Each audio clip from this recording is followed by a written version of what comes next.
السلام علیکم ورحمۃ اللہ وبرکاتہ۔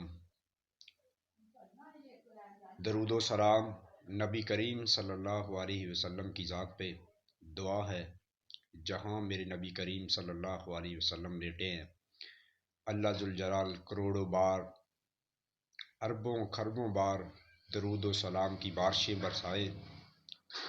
اللہ پاک ہمارے نبی کریم صلی اللہ علیہ وسلم کے روزے پہ مزید رحمتیں اور برکتیں نازل فرمائیں۔ جیسا کہ آپ اس بات سے خوب باخبر ہیں، وہ ایک حرام زادہ ہے جو پہلے وسیم رضوی کے نام سے جانا جاتا ہے۔ سب سے پہلی بات یہ ہے کہ جو نبی کریم صلی اللہ علیہ وسلم کا گستاخ ہوتا ہے وہ حرام دہ ہی ہوتا ہے، وہ حلالی نہیں ہو سکتا۔ حلالی جو ہے وہ آپ کریم صلی اللہ علیہ وسلم کی جو ہے ذات کے اوپر کوئی غلط سانس فرموشی نہیں کر سکتا، یہ حلالی آدمی کی نشانی ہوتی ہے۔ وہ معاذ اللہ اتنی غلط سانس فرموشی کر رہا ہے کہ محمد کریم صلی اللہ علیہ وسلم نے ایک آتکیوں کا جو ہے وہ گروپ 1400 سال پہلے بنایا، تو وہ کہہ رہا ہے کہ یہ اللہ کے نبی نہیں ہیں، اور پھر وہ بکواس کر رہا ہے کہ قرآن کریم یہ جو ہے یہ اللہ پاک کی کلام نہیں ہے، اور وہ ساتھ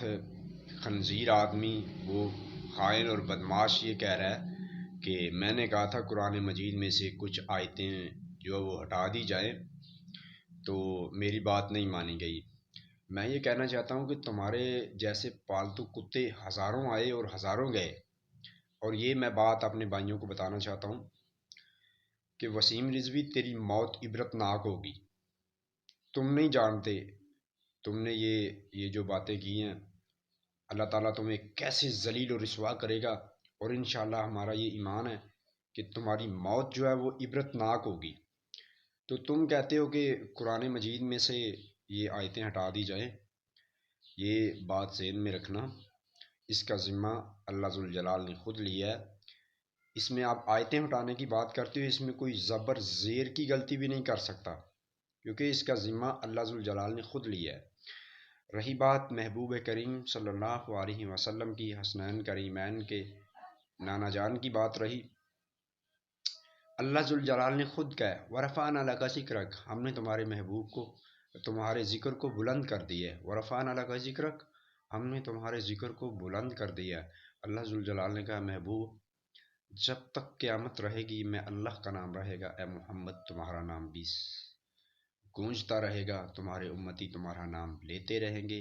لہٰذا ہم ایسے کمینے اور گندے شخص سے، یہ جو ہمارے نبی پاک صلی اللہ علیہ وسلم کی گستاخی کر رہا ہے اللہ ذوالجلال کو،